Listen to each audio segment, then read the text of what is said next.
시청자 여러분 안녕하십니까? 헬로티비 뉴스입니다. 교외선 재운행이 철도 파업 사태의 여파로 연기됐습니다. 지난 22일 국토교통부와 경기도 등에 따르면 교외선은 당초 31일 운행이 재개될 예정이었습니다. 하지만 운행 전 시운전에 차질이 생겨 운행 재개 일정이 미뤄졌습니다. 경기도 관계자는 철도 파업으로 기관사가 없어 시운전을 제대로 못해 재운행을 연기한 것으로 알고 있다며 시설에는 문제가 없어 곧 정식 운행을 할 수 있을 것이라고 설명했습니다.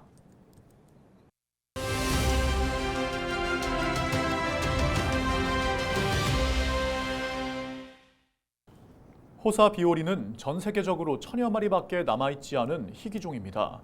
멸종위기 야생생물 1급이기도 한데요. 네, 이처럼 보기 힘든 호사비오리가 의정부 중랑천에 나타났다고 합니다. 이와 관련해서 김성길 경기 중북부 환경운동연합 사무국장님과 이야기 나눠보겠습니다. 안녕하십니까? 네, 안녕하세요. 네, 자 국장님, 이 호사비오리 한 쌍이 중랑천에서 확인이 됐다고 들었습니다. 어떤 상황이었습니까? 실제로 처음에 이제 확인이 된 건 3년 전쯤 되고요. 그 전에도 아마 있었을 텐데 그냥 비오리랑 좀 헷갈리기 쉬워서, 그리고 이제 그때까지만 해도 워낙 희귀종이다 보니까 사람들이 많고 그러면 좀 새들의 생활에 좀 지장을 줄까봐 밝히지 않았었는데, 안정적이 돼서 이렇게 의정부의 경사를 밝히게 됐습니다. 네, 도심 하천인데도 이 호사 비오리를 비롯해 다양한 철새들이 중랑천을 찾고 있는 것으로 알고 있습니다. 이게 좀 어떤 의미를 갖고 있을까요? 기후위기로 해서 좀 날씨가 많이 따뜻해 날씨에 영향도 좀 있는 것 같고요. 원래는 이게 충청도나 경남권에 발견되는 새들인데 좀 약간 불쌍한 것 같기도 하고, 또 그리고 이제 의정부시를 비롯한 의정부시, 서울시를 비롯한 지자체들이 하천을 좀 맑게 하는 노력들이 있으면서 하천 수질이 개선되고, 그다음에 물고기들이 종류가 많아지면서 먹거리가 좀 늘어나면서 이쪽에 좀 정착을 한 게 아닌가라고 생각을 하고 있습니다. 네, 이렇게 호사비오리가 찾은 만큼 중랑천의 환경에 대해서 앞으로 시 차원에서 좀 신경 쓸 필요가 있어 보이는데 어떻게 보십니까? 예, 지금 이 호사비오리 같은 경우는 여울성 여울성인 냇가에 살거든요. 여울성이니까 아무래도 이제 옆에 모래톱도 좀 있고, 그다음에 자연수초도 있고, 물고기들이 이제 서식할 수 있는 장소도 있고 해야지 있는 곳인데, 지나친 진설 같은 뭐 이런 것들을 좀 삼가하고 주변에 자연적으로 생태계가 좀 서식할 수 있도록 좀 시에서 좀 도와줬으면 좋겠고요. 아무래도 새들이 이렇게 점점 사람들이 너무 접근하면 놀라서 생활에 지장을 줄 수가 있거든요. 그래서 시에서 좀 신경을 써주셔서 좀 설세, 서식지라고 좀 표지판을 좀 달아주고 사람들에게 주의를 요하는 여러 가지 조치들을 좀 취해줬으면 하는 생각이 있습니다. 그리고 앞으로 이제 중랑천 관리에 있어서 좀 사람들이 이제 이기적으로 사용하기보다는 이렇게 생물들과 함께 살 수 있도록 어우러질 수 있는 이런 계획 속에서 중랑천 관리 계획이 이루어졌으면 합니다. 네, 오늘 말씀 잘 들었습니다. 지금까지 김성길 경기 중북부 환경운동연합 사무국장과 이야기 나눴습니다.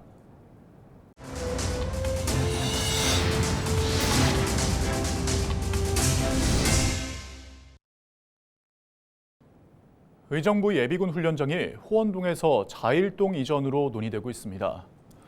시가 예비군 훈련장 이전을 위해 운영한 예비군 훈련장 부지 선정 시민 공론장이 자일동 일대를 이전 부지로 최종 결정했습니다.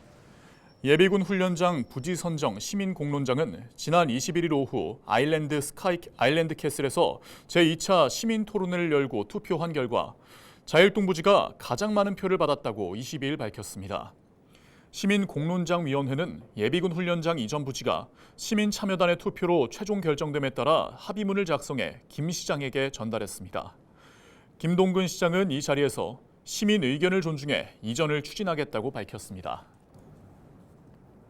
지난해 해외 연수를 앞둔 시의원에게 돈 봉투를 건넨 혐의를 받는 강수현 양주시장이 재판에 넘겨졌습니다. 의정부지검 형사 4부는 지난 11일 공직선거법 위반 혐의로 강 시장을 불구속 기소했다고 23일 밝혔습니다. 강 시장은 지난해 8월 유럽 해외 연수를 떠나는 시의원 8명에게 미화 $100가 든 봉투를 건넨 혐의를 받습니다. 검찰 관계자는 11일 수사를 마무리하고 강 시장을 기소했다며 공소 유지에 최선을 다하겠다고 말했습니다. 최근 가족 돌봄과 외로움에 지쳐 고립되거나 은둔 생활을 이어가는 청년들이 늘고 있습니다. 인천시가 이들을 지원하고 사회 복귀를 돕는 청년 미래센터를 열고 본격적인 운영에 들어갔다고 하는데요. 자세한 내용 송효창 기자가 취재했습니다. 사회적 관계가 부족하고 경제적 취약성과 낮은 삶의 만족도 등 다양한 이유로 외부와 단절된 채 은둔 생활을 하는 청년. 바로 고립은둔 청년입니다. 한국보건사회연구원 자료를 보면 지난 2021년 기준 19세부터 34세까지 청년 중 5% 정도가 고립 상태로 숫자만도 54만 명에 달합니다. 이는 지난 2019년 3.1%보다 크게 증가한 수치로 코로나19 팬데믹이 주요 원인으로 지목되고 있습니다. 인천시가 가족 돌봄과 고립은둔 청년의 자립과 사회 복귀를 체계적으로 지원하기 위한 전문기관을 운영합니다. 보건복지부가 올 봄에 4개소를 전국 시도 공모를 했습니다. 그래서 그중에 저희 인천, 울산, 그다음에 전북, 충북이 그 시범 사업에 이제 공모가 돼서 지금 청년 미래센터를 개소하고 프로그램을 진행하고 있습니다. 이철구 도화동 IT센터 10층에 문을 연 청년미래센터는 북카페와 상담실, 휴식공간과 프로그램실 등을 갖추고 있습니다. 센터는 만 13세에서 34세까지의 가족 돌봄 청년과 만 19세에서 39세까지의 고립은둔 청년을 대상으로 맞춤형 지원을 제공합니다. 특히 가족 돌봄 청년에게는 연간 200만 원의 자기 돌봄비를 지급하고 의료 돌봄 서비스 연계, 진로 상담, 힐링 프로그램 등을 지원합니다. 또 고립은둔 청년에게는 진단과 일상회복, 관계망 형성, 공동활동 프로그램 등을 제공할 방침입니다. 돌봄과 고립의 부담을 홀로 감당해온 청년들에게 초기 상담, 교육, 자립 지원 등 맞춤형 서비스를 제공함으로써 청년들의 성장과 회복을 적극 지원해 나가겠습니다. 가족 돌봄과 외로움에 지친 청년들. 이들의 사회 복귀를 위한 청년 미래센터의 역할에 시선이 집중되고 있습니다. 헬로티비 뉴스 송유창입니다. 경기도 화성에 있는 소규모 토종 땅 농장에서 고병원성 조류 인플루엔자가 발생했습니다. 고병원성 조류 인플루엔자 중앙사고수습본부는 지난 22일 경기도 화성시의 토종닭 200여 마리와 기러기 60여 마리를 기르는 농장에서 고병원성 조류 인플루엔자가 확진됐다고 밝혔습니다. 이에 따라 이번 겨울 가금류 농장에서 고병원성 조류 인플루엔자 발생이 확인된 사례는 14건으로 늘었습니다.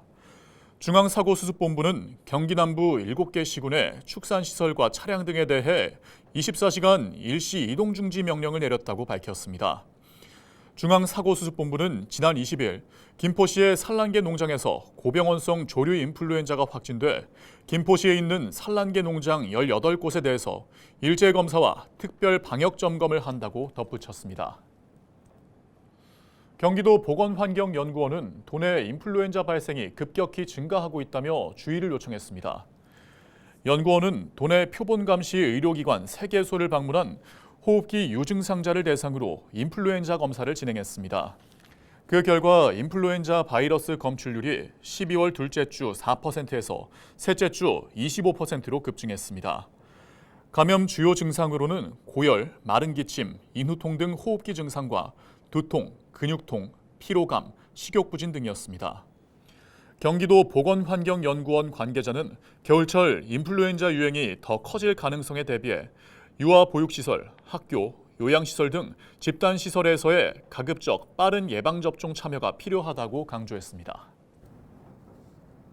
서울시가 올해 지역주택조합 사업지 112곳에 대해 전문가 합동 실태조사를 실시한 결과 총 524건을 적발하고 행정지도 등 조치에 나서기로 했습니다. 주요 위반 사항에는 자금 차입 계약 체결 현황 등 정보 공개 부적정과 용역 계약 중복과 용역비 과다 지급, 업무 추진비 부적정 사용 등이 있었고 총회 의결 없이 의사를 결정하거나 자금 운용 계획과 집행 실적을 제출하지 않아 문제가 된 경우도 있었습니다. 서울시는 연락 두절과 사업 중단 등으로 실태조사를 받지 않은 사업지 19곳에 대해서도 실태조사 이행을 요구한 뒤 구청장 직권 취소와 해산총회 개최 명령 등 조치에 나설 계획입니다. 외국인 부동산 불법 의심 행위 대부분이 수도권에 집중된 것으로 나타났습니다. 국토교통부는 외국인 부동산 기획 조사 결과 282건의 위법 의심 거래를 적발했다고 밝혔습니다. 국토부는 부동산 매수 과정에서 상대적으로 규제가 자유로운 자국에서 대출받는 외국인 투기를 방지하기 위해 올 상반기까지 1년간 주택 이상 거래 419건을 대상으로 조사를 벌였습니다. 최근 거래량이 증가하는 토지와 오피스텔 이상 거래도 각각 114건, 24건이 조사 대상에 올랐습니다. 특히 외국인들의 위법 의심 행위가 적발된 부동산 매수 지역은 수도권에 몰렸습니다. 지역별로 보면 경기가 128건으로 가장 많았고 서울과 충북이 각각 64건, 59건으로 뒤를 이었으며 인천도 40건으로 전국에서 네 번째로 높은 비중을 보였습니다. 위법 유형은 해외 자금 불법 반입이 77건으로 가장 많았고 무자격 임대업과 편법 증여는 각각 15건이 적발됐습니다. 국토교통부 전세사기 피해지원위원회가 지난 한 달 심의를 통해 전세사기 피해 900여 건을 추가 결정했습니다. 국토부는 지난 12월 4일과 11일, 18일 전세사기 피해지원위원회 전체 회의를 3차례 열고 피해 신청 1,830건을 심의했는데요. 요건 미충족과 보증금 반환 가능 건들을 빼고 남은 910건을 전세사기 피해로 결정했습니다. 전세사기 피해 지원위는 지난 6월 출범 이후 현재까지 35,100여 건의 전세사기 피해 신청을 심의했는데요. 이 중 25,500여 건을 전세사기 피해로 결정한 상황입니다.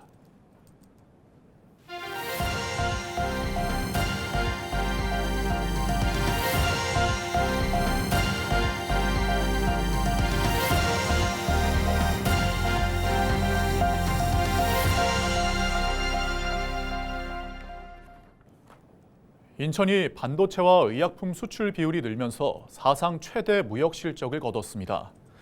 한국무역협회 인천지역본부가 내놓은 11월 인천 수출입 동향 보고서를 보면 지난 1월부터 지난달까지 누적 수출액 규모가 545억 6천만 달러를 기록했습니다. 지난 2022년 연간 총 수출액 542억 7천만 달러를 기록한 지 약 2년 만에 최고 기록을 경신한 겁니다. 품목별로는 반도체와 의약품, 반도체 제조용 장비의 증가율이 높았습니다. 특히 국내 의약품 수출량의 절반 이상인 54.5%를 인천이 차지하고 있는데 이 중에서도 대부분을 차지하는 바이오 의약품 복제약의 시장 확대가 수출 증가에 기여한 것으로 분석됐습니다. 수입 실적은 전년 동월 대비 3% 증가한 51억 7천만 달러로 8개월 연속 증가세를 보였습니다. 인천 무역 수지는 1억 5천만 달러로 올해 들어 처음 흑자로 돌아섰습니다. 다만 최근 정세 불안에 따라 환율과 주식시장 등이 요동치면서 경제 불확실성이 커지고 있는 만큼 앞으로 지역 수출 경기가 호조세를 이어나갈지는 불투명하다는 전망도 나오고 있습니다. 국방의 의무를 다한 청년들은 내년부터 기후 동행카드 청년 할인 혜택을 최대 3년까지 더 받을 수 있습니다. 이번 혜택은 군복무로 발생한 기회비용을 최소화하기 위해 개정된 서울시 청년 기본조례에 따른 겁니다. 이에 따라 개정안 효력이 발생하는 내년 1월 3일부터 대상자는 최대 42살까지 청년 할인 혜택을 받을 수 있습니다. 한편 19세부터 39세까지의 서울 시민은 한 달 6만 2천 원인 기후 동행카드를 7천 원 할인된 금액에 이용할 수 있습니다. 경기도의회 경제노동위원회는 이상원 의원이 대표 발의한 청년 기본금융 지원에 관한 조례 일부 개정 조례안을 가결했다고 밝혔습니다. 이 개정안은 청년 기본금융 지원 대상을 종전에 도내 3년 이상 계속 또는 합산 10년 이상 거주해서 1년 이상 계속 거주로 완화하는 내용을 담고 있습니다. 이번 조례안은 향후 개최되는 도의회 임시회를 통해 처리될 예정입니다. 이상으로 뉴스를 마칩니다. 함께해 주신 여러분 고맙습니다.